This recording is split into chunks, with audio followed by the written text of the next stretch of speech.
lagi bersama dengan saya Suryati. Pada kesempatan ini saya akan menjelaskan materi tentang hukum Pascal.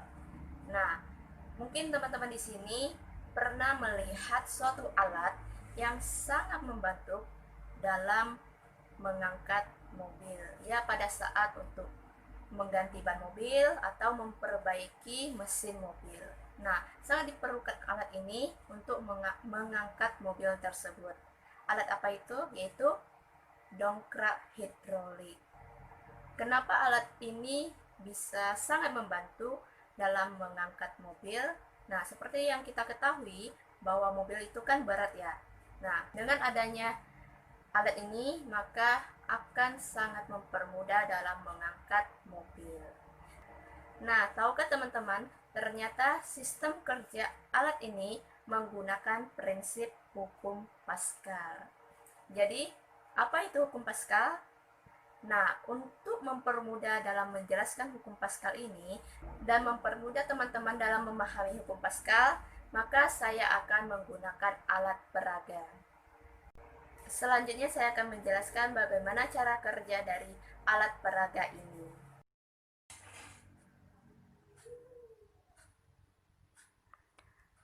Ini merupakan rangkaian alat peraga hukum Pascal, di mana terdiri dari dua buah suntikan, yaitu ini merupakan suntikan ke-1, ini merupakan suntikan kedua, dan ada sebuah selang. Kemudian rangkaian ini telah diisi dengan air. Ini merupakan sebuah sistem atau ruang yang tertutup. Lihat bahwa suntikan ke-1 memiliki luas penampang yang lebih kecil daripada suntikan kedua. Kemudian suntikan ke-1 ini akan diberi gaya tekan, dan apakah gaya tekan yang diberikan pada suntikan ke-1 ini dapat mengangkat suntikan kedua yang mana memiliki luas penampang yang lebih besar ini. Mari kita buktikan apakah gaya tekan ini bisa mengangkat suntikan yang kedua.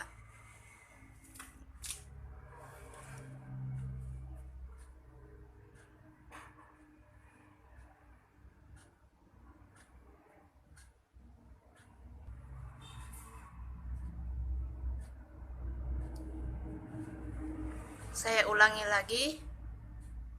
Ketika diberi gaya tekan pada suntikan ke-1 ini, maka terlihat jelas bahwa suntikan kedua ini akan terangkat. Artinya, gaya tekan yang diberikan pada suntikan ke-1 ini dapat mengangkat suntikan kedua. Teman-teman, kenapa hal ini bisa terjadi? Seperti yang sudah diberitahu bahwa luas penampang ke-1 ini lebih kecil daripada luas penampang suntikan yang kedua. Artinya, gaya tekan yang diberikan pada suntikan ke-1 ini adalah lebih kecil, relatif kecil. Tapi kenapa bisa mengangkat suntikan yang kedua? Iya, benar sekali. Hal ini dapat terjadi karena sesuai dengan hukum Pascal, di mana hukum Pascal berbunyi, tekanan yang diberikan pada zat cair dalam ruang tertutup akan diteruskan ke segala arah dengan sama besar. Misalnya, kita memberikan tekanan sebesar 10 Pascal ke penampang 1, maka penampang kedua akan menghasilkan tekanan sebesar 10 Pascal juga, karena hal ini dialirkan oleh zat cair tersebut dengan sama besar. Nah, ada satu contoh lagi, yaitu misalnya teman-teman memiliki satu buah kantong plastik. Nah, pada kantong plastik ini teman-teman lubangi beberapa lubang. Kemudian teman-teman masukkan air ke dalam kantong ini dan tekan kantong tersebut. Apa yang akan terjadi? Iya, maka air akan keluar atau akan dipancurkan dari tiap lubang dengan besaran pancuran yang sama besar. Jadi, jika semakin kuat teman-teman tekankan tong plastik ini, maka pancuran yang dihasilkan pada tiap lubang itu juga akan semakin besar. Nah, bagaimana jika tekanan yang diberikan itu kecil?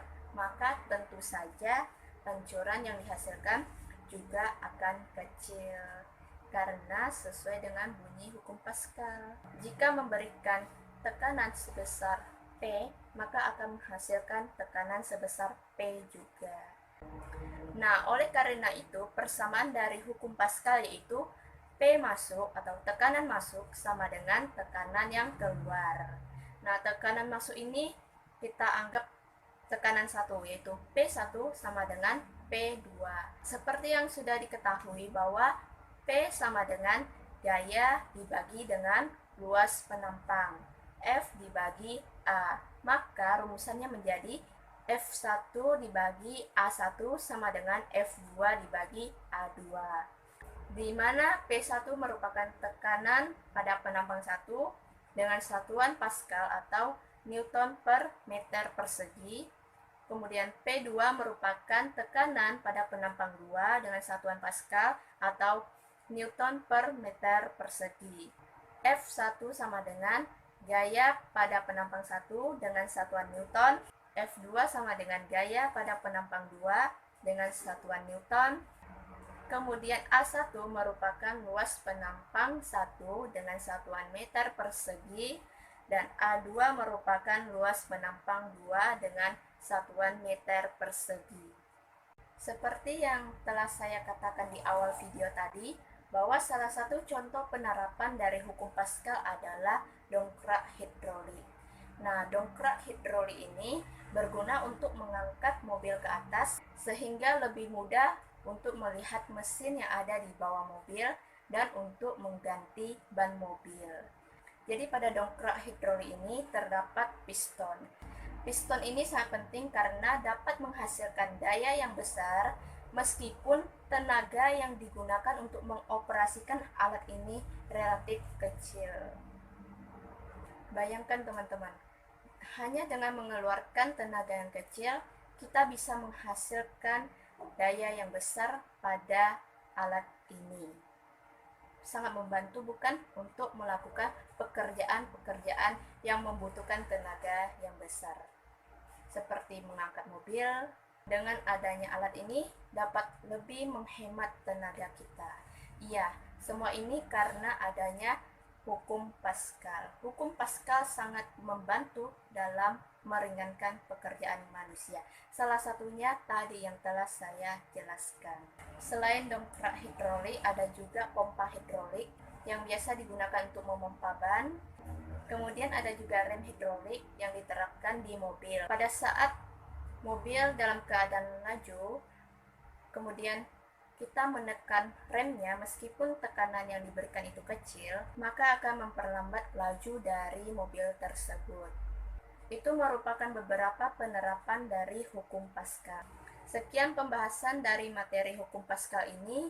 Semoga apa yang telah saya sampaikan bermanfaat dan dapat menambah pengetahuan teman-teman. Terima kasih bagi yang sudah menonton dan sampai ketemu pada pembahasan materi berikutnya.